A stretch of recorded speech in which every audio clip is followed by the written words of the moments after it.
Proton akan keluarkan versi Saga Cross, Saga versi SUV tak lama lagi macam Ativa. So Ativa akan dapat dia punya rival ataupun kompetitor dia, pesaing dia, sebab baru je tadi Proton dia lancarkan satu enjin baru. Yang ini adalah enjin HEV baru yang dia kata dia tak tahu. Proton kata dia tak bagi tahu, Proton tak bagi tahu nak letakkan enjin ni dekat kereta yang mana, tetapi kita dapat solve the puzzle. Kemungkinan inilah enjin yang akan diletakkan ke dalam Saga Cross nanti ataupun Ativa versi Proton. Korang bayangkan Proton Saga tadi, platform dia, mungkin body dia, kosmetik dia jadikan sebuah SUV dan dapat jual murah-murah dan dapat enjin HEV hybrid. Ni bukan EV, dia adalah enjin boleh isi minyak macam biasa tapi jimat gila macam Honda City eHEV yang boleh pergi almost 30 km per liter, sebab enjin ni pun dikatakan dia menggunakan cycle Atkinson juga macam Honda eHEV.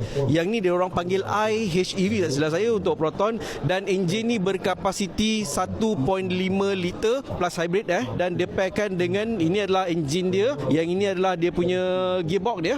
Okay, gearbox dedicated untuk enjin HEV hybrid electric vehicle, dan minyak dia I tell you sangat-sangat jimat. Bila saya tanya dia orang technical guy tadi, dia kata enjin yang ini dia fokus lebih kepada penjimatan minyak berbanding dengan power. Yes, now saya suka direction baru Proton, sebab dulu Proton dia asyik nak fikir handling, nak bawa sedap kan, nak laju ke kan, tapi sekarang dia punya mentality dah bertukar daripada nak laju lebih kepada nak jimat minyak. Dan satu persoalan yang terjawab dekat sini sebenarnya, di antara Proton dengan Pro 2, mana satu yang akan berjaya keluarkan enjin hybrid dahulu? Yes, Proton kita dah tahu dia ada EV, lepas tu baru-baru ni dah ada PHEV. So dua-dua ni Proton dah menang, tapi kita tahu Pro 2 dia dah buat uji kaji tentang hybrid lama dah, daripada tahun 2020 Ativa hybrid. Korang ingat tak? Tapi tutup Proton yang nak keluar dulu, sebab yes, of course Proton dia ada teknologi ataupun dia ada hidangan atas meja dia boleh ambil. Fortunately diorang dapat gunakan dengan cara yang terbaik, dan kemungkinan dikatakan enjin ni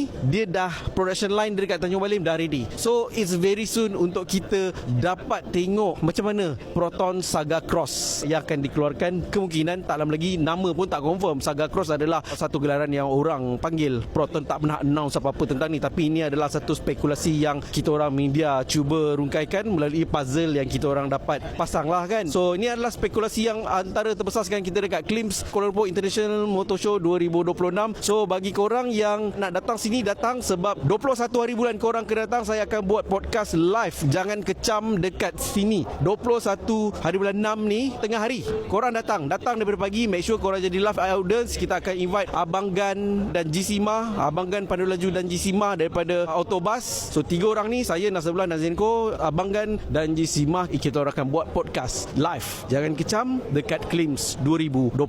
Datang.